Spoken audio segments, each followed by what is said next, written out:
Welcome to the Infowars Nightly News. I'm David Knight. It's Monday, January 13th, 2014, and here are our top stories. Tonight, China is set to seize an island in the South China Sea by force.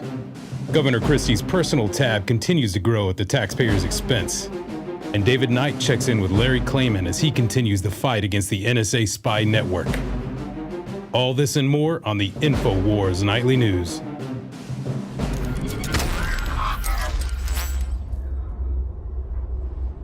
Well, there's a lot of talk in the news today about war.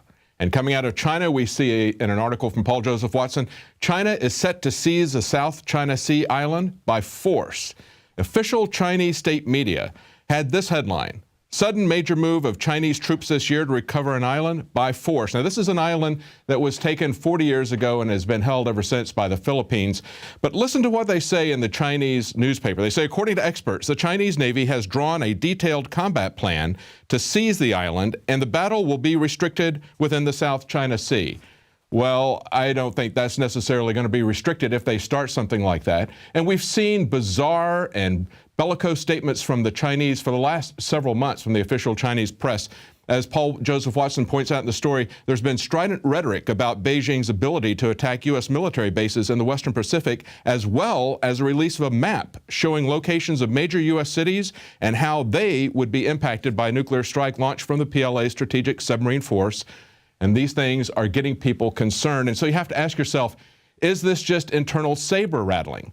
Or is this kind of what Joel Skousen has pointed out, that after using the Chinese to take down the U.S. economically, will they try to use China to take us down physically with a war? Or is it really something else? It's maybe just a repeat of history. In this article from Washington's blog, they ask, can we avoid the Thucydides trap with China? And they point out that historically, this has happened. Countries start wars to distract their population from lousy economies. Currency and trade wars end up turning into shooting wars. And this is pointed out by the New York Times back in 2011. They point out that the Peloponnesian War was made inevitable because of the growth of Athenian power and the fear that it caused in Sparta. As I say, history doesn't repeat itself, but it certainly does rhyme. Now, there's rumors of war coming from another area as well. It's not just a question of whether or not the Chinese, after we built them up economically, after we transferred military secrets to them, will they be the ones to attack America? Will they be the ones that the globalists use to attack us? Or will it be Al-Qaeda that we created, that we funded, that we trained? And now this is what we see happening today. We've got neocons calling for U.S. military action against Al-Qaeda in Iraq. And this is what they have to say. I'm not saying that we ought to have American troops in thousands of numbers back there, but the withdrawal that occurred in December of 2011 brought this about. The end result of the failure of this administration in Iraq is a symbol of what's to come in Afghanistan if we turn tail and run from there, just like we did in December 11 in Iraq. Well, there you go. It's the usual suspects, again, promoting endless war.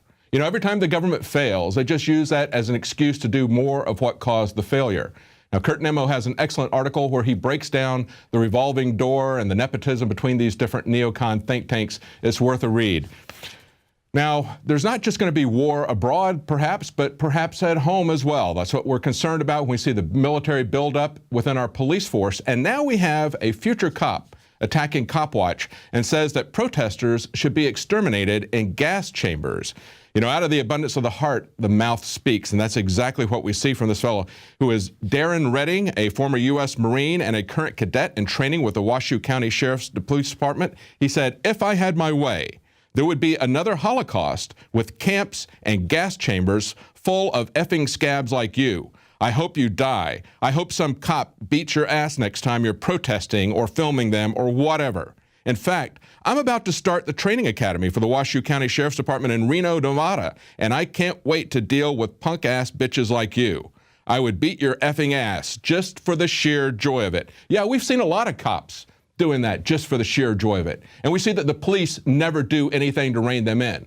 They need to punish these cops just like they would if they weren't wearing a uniform. A crime is a crime. When they shoot fleeing suspects, when they lift up a dog and push it into the door of a stopped car when the guy's got his hands up, those people need to go to jail for those kinds of actions. And yet we see the police departments and the police unions protecting them, giving them paid leave.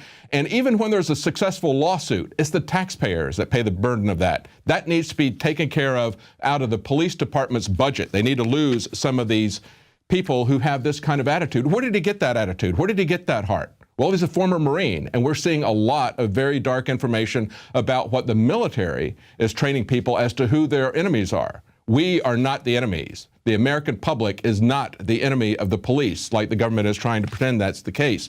But there's other ways that the police can be corrupted. We see out of England another report from the Independent. Now, this is amazing because I find it amazing that they're actually talking about this openly in the mainstream media, but it's kind of hard to ignore it. We have good police and we have good media that are revealing this because they're actually tired of seeing the corruption and the cover-ups that are going on. There's been 2 studies out of England, and both of these studies, one of them is Operation Tiberius, written in 2002. Another one was Project Riverside in 2008. And what they're finding is that gangs are using the Freemasons to corrupt the police.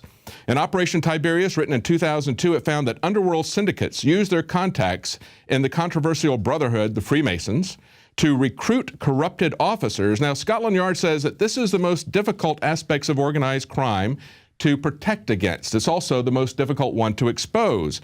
And the article here says the political establishment and much of the media often dismisses such ideas as the work of conspiracy theorists. And yet these are investigations, 2 major operations and investigations conducted in England, as well as, look at this, back in 1998, Home Secretary Jack Straw was concerned over the influence of Freemasons on the criminal justice system, and he tried to order that all police officers and judges should declare whether or not they were members of the Freemasons. And of course, that was blocked by about a quarter of the police departments there who refused to abide by that law.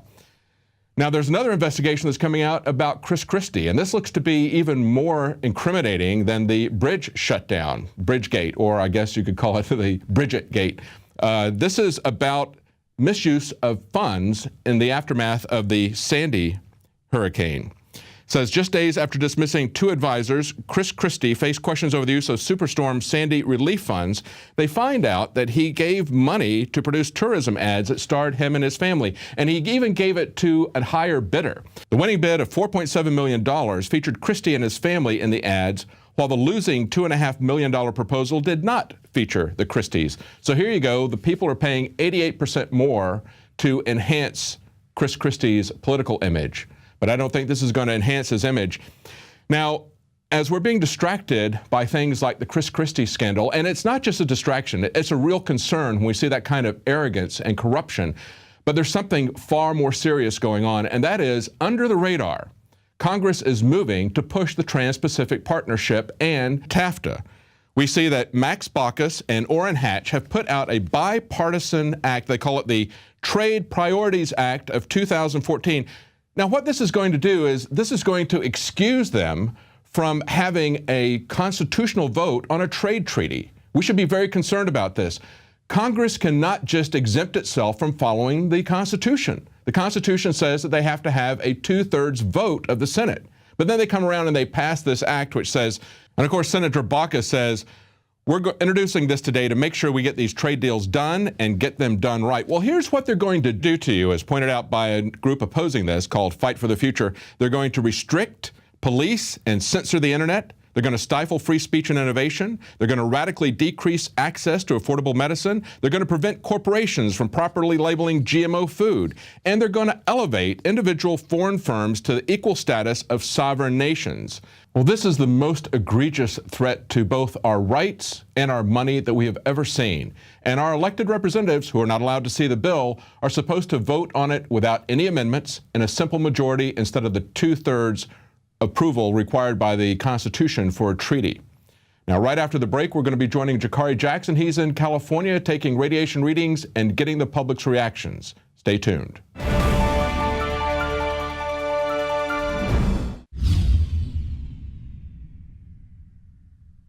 My friends, Alex Jones here to tell you about some of the most important information concerning you and your family's health. Radiation levels have more than doubled in the last 60 years in the Northern Hemisphere from all of the nuclear testing and radiological accidents. Radioactive contamination is now in most of the food supply. There's only 2 ways to avoid this. Move south of the equator or properly protect your thyroid with nascent iodine. Looking to protect my family, I've done deep research. Nascent iodine is the purest, cleanest, absolute best form of iodine to protect yourself and your family. It's made right here in the USA, completely non-GMO. I searched out the best quality and now have developed a double-strength form of nascent iodine, exclusively available at InfoWarsLife.com. Nascent iodine is on record as one of the only safe ways to detox from fluoride poisoning. Survival Shield Nascent Iodine. Secure your super high-quality nascent iodine today at InfoWarsLife.com. That's InfoWarsLife.com. Introducing Pro One. All of your filtration in one system, portable, on the go. No more do you have 2 or 3 filters to just reduce sodium fluoride. You have a system that cuts out the sodium fluoride and up to 95% of hydrofluorosilicic acid. Advanced manufacturing technology combines silver-impregnated white ceramic with new Aquamedics advanced media for removal of fluoride and other heavy metals, all in one filter element. It is the only one that does it, and out of the gates, we have it discounted at 10% off with promo code WATER. This is the only system that in one unit helps reduce or remove pesticides, herbicides, chloramines, ammonia, and chlorine, hydrofluorosilicic acid, the most common form of fluoride not covered by other fluoride filter brands, and sodium hexafluorosilicate. Get your Pro Pure with the new Pro One filter today at InfoWarsStore.com or by calling 888-253-3139.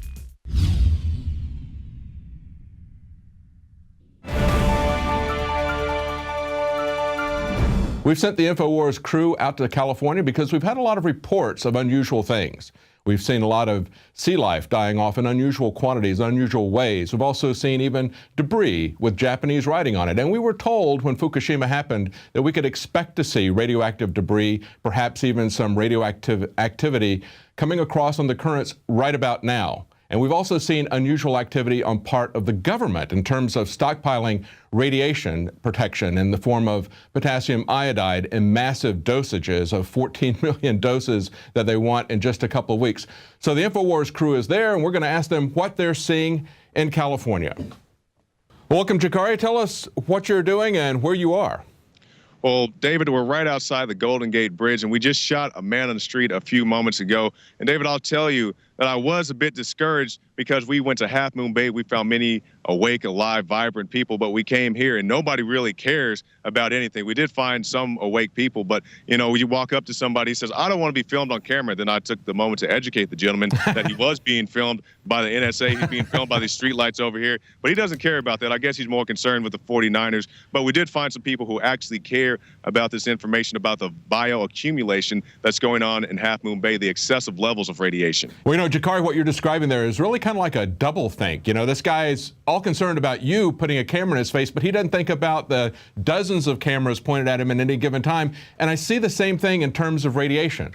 People are looking at 1,400% increases, 1,000% increases, and they say, well, you know, don't worry, it's only 5, 10, 14 times what we're normally seeing, but that's normal. No, it's 5 to 10 to 14 times normal. But there's this kind of, they can hold that conflicting, cognitively dissonant thing in their head at the same time, just like something out of George Orwell. Yeah, just like you said, David, as long as it's not in their face, as long as it's not their kids getting sick or the lady who told us her friend was going bald, as long as it's not their friend, as long as it's not somebody they know, they just don't care about this information. They're more concerned with the 49ers going to the championship game or whatever else the situation may be. But there are awake people out here, and I am happy to see that. You know, it's one of these things, when you get a lower level of exposure to radiation, there's a certain probability, there's a stochastic risk, a statistical risk that you won't come down with it. Not everybody in Hiroshima and Nagasaki died, but there's an increasing risk as it accumulates in you over a period of time. And it's something that you can't really quantify for yourself individually. You don't know if you're genetically predisposed to it. You don't even know the level of risk that you're getting. But it's easy for people to say, well, there's always a finite chance, no matter how small, this isn't going to affect me negatively in my health. so they just ignore it.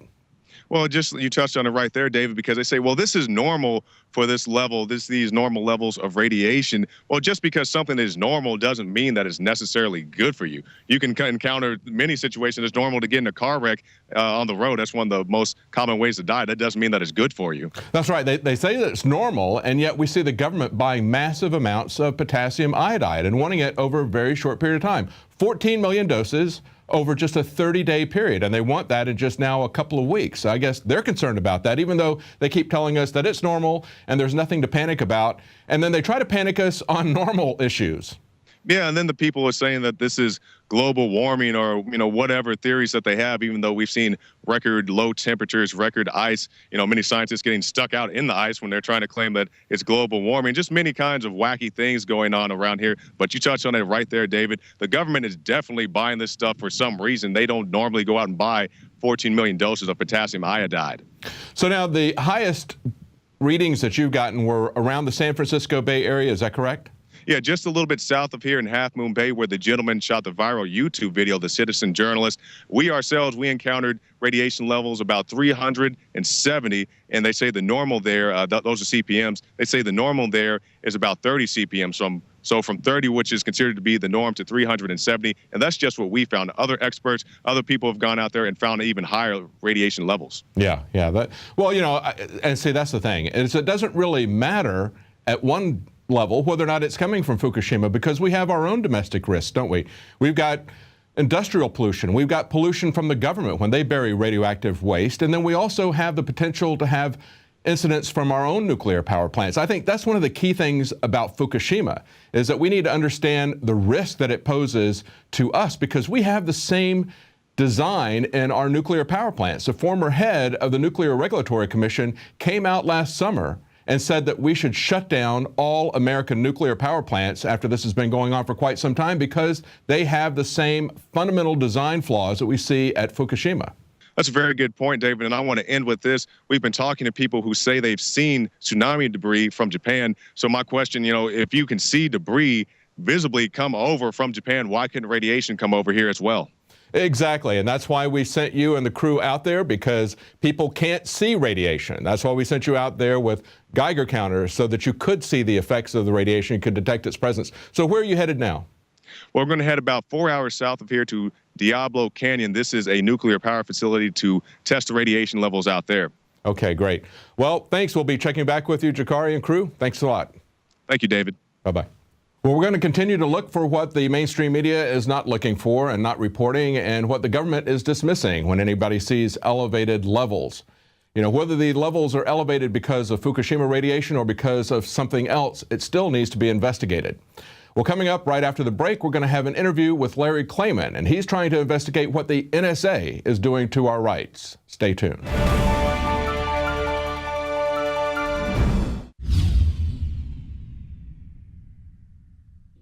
The facts are in. The studies are legion. Sodium fluoride and other toxic members of the fluoride family are devastating the health and cognitive ability of the American people. So why are the social engineers adding it to the water? Simple. Dumb down the host population that the parasitic technocracy is feeding on. We may not have been able to get fluoride out of the water supply yet, but we can help to get it out of our bodies. I am extremely excited to announce the exclusive Infowars Life Fluoride Shield formulation, fusing 6 of the best documented ingredients from around the world to help the body remove not just toxic fluoride residues from the body, but a whole host of toxic substances. Let's take a stand against the globalists by blocking their poisons with Fluoride Shield. I use Fluoride Shield every day. Secure your Fluoride Shield and other pioneering formulations at InfoWarsLife.com today. Let's start cleansing our bodies now and support the Info War at the same time. That's InfoWarsLife.com.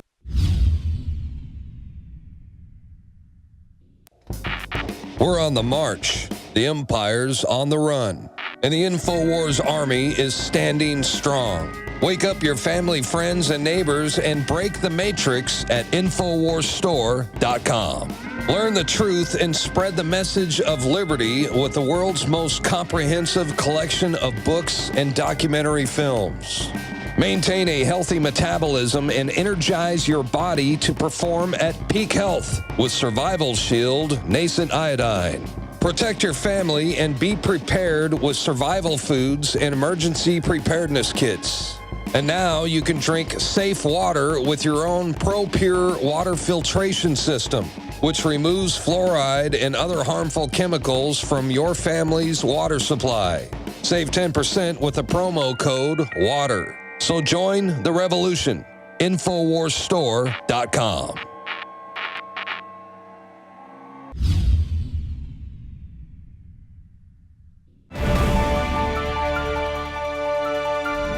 Well, welcome back. If you remember the landmark case Clayman versus Obama, that challenged the NSA's universal collection of metadata as being unconstitutional, a violation of the Fourth Amendment. And we had a Judge Leon rule that it was, in fact, unconstitutional, as we all know it is.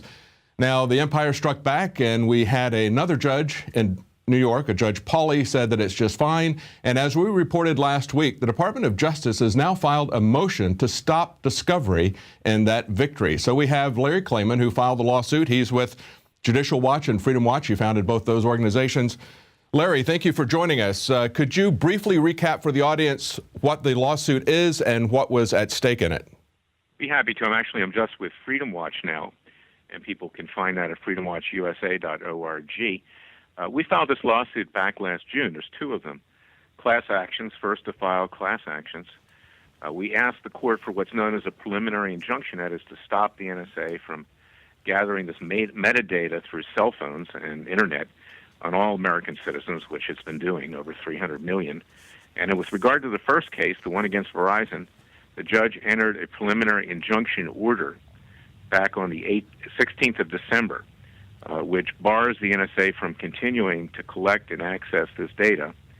It has stayed, that order, pending appeal, but we won. The judge found that that act is unconstitutional under the Fourth Amendment, an unreasonable search and seizure, and that it likely violated the U.S. Constitution. So that's where we are. And, of course, predictably, the government, to use the term loosely, it's the Obama administration through its Justice Department, comes in and seeks to stay, that is, stop the case, so it doesn't continue on, even pending appeal, because otherwise we'd be able to take discovery of the NSA and learn more about what's going on. We might even learn more than what Edward Snowden has revealed. That's right. They're scared to death. Obama's scared to death, and he had his henchmen at the Justice Department come in and file this motion. So we're opposing it. In fact, I've been working on it today. Speaking of that motion, I was just looking at the actual motion. I found an amazing quote from this. In the introduction to it, it says, plaintiffs in these cases seek to invalidate important means by which the NSA, acting under authority of orders issued by the Foreign Intelligence Surveillance Court, they have violated those orders. We learned in November that many FISA judges have complained that the NSA has exceeded their orders and their authority, and we've seen many NSA whistleblowers like William Binney and others talk about how the government has exceeded its authority. This all was broken by McClatchy and AP back in November, that they were doing whatever they wished. Well, that's the irony of the whole thing, is that we had a court, we have a very courageous judge, Judge Richard Leon, who entered an order which is at odds with what the Fifth Court, the Foreign Intelligence Surveillance Court, has done. And not long after Judge Leon issued that order, the Fifth Court went back and rubber-stamped another 90 days for this illegal surveillance. So we have three courts now that are at odds with each other. We have Leon, who's our judge, who found that this NSA surveillance is unconstitutional, violation of Fourth Amendment. You have this judge in New York who was appointed by Bill Clinton. Not surprisingly, he found it was okay. He's a Democrat. And now you've got the Fifth Court, and the Director of National Security, James Clapper and company, apparently went back to them to try to justify their illegal actions, too. So we have three courts that are fighting with each other right now. And it's most likely going to wind up at the Supreme Court, almost certain. But what's important is that we did have a judge put his foot forward and say that it was unconstitutional. Everybody knows it's unconstitutional. It's not really a great surprise legally. But these judges, a lot of them are very political, and they're yes men for the establishment. And that's what we found with this guy in Pauley, and that's what we find with the Fifth Court, who has authorized this illegal program in the past, even though they have found, yes, that NSA has lied to it repeatedly. Yes, back in November, they said that they had found that they willfully violated it. Listen to what one of the Fisk judges said. He said, NSA has generally failed to adhere to special dissemination restrictions originally proposed by the government, repeatedly relied upon by the court, and incorporated in the court orders as binding on the NSA. They say that communication data they accessed communications data that it wasn't authorized to have. And this is from secret judges issuing secret opinions that actually the Obama administration actually released back in November to try to bolster their case. I find that strange that they would release opinions that show they have gone beyond even the rubber stamps that the FISA court has given them. Well, they were forced to under the Freedom of Information Act. They didn't do it willingly. But they're trying to, they play the game. It's like the situation with Robert Gates, who comes forward, former Secretary of Defense, who reveals that Obama's been favoring Muslim interests over American servicemen in the Far East, resulting in the death of some of our GIs over there because we don't have rules of engagement that allow them to protect themselves.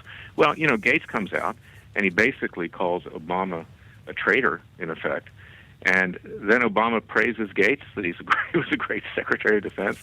They're just trying to deflect. They're trying to make it look like everything's normal. Sure. It's not normal. We're in a state of revolution. The country, is up against the wall. Unfortunately, most people don't recognize it yet, but that was true in 1776. Well, Larry, before we run out of time, I want to ask you about discovery. Explain to the audience, people who aren't lawyers, who haven't been involved in a lawsuit, explain to them about discovery and why this is so vitally important and why the Department of Justice wants to block this. Well, they're definitely afraid of it. What it is that you get to ask questions under oath, and I'm known for that during the Clinton years. That's why they're so worried about it, because I had a good judge then, too, Judge Lambert, who allowed me to depose the White House and the Commerce Department and everybody under the sun, because that's the way you pry information out. And when you don't get the information that you've requested, you can go to the court and have it ordered. That's ironically, how Nixon had to resign, because the court ordered that he produce his tapes during Watergate. He didn't want to do that.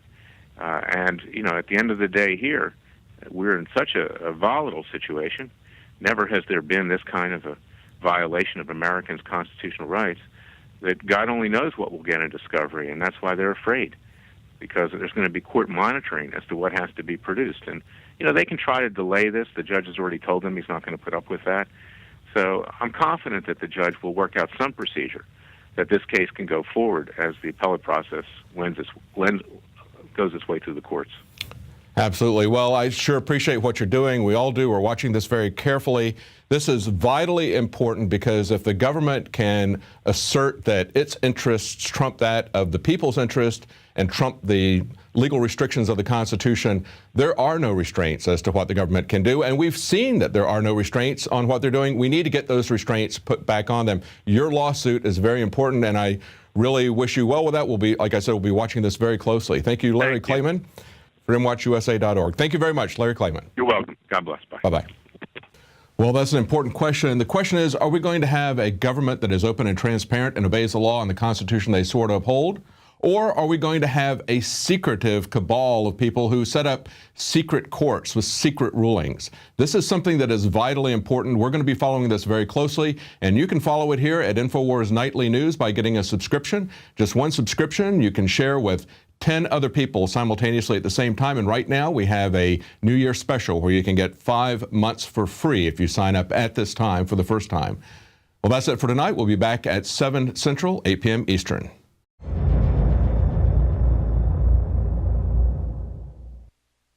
Now you can watch The Alex Jones Show live as it happens at Infowars.com/show. You'll find links to all of our content there and a free 15-day trial for Prison Planet TV. More than 60 movies and documentaries all in one place at Infowars.com/show.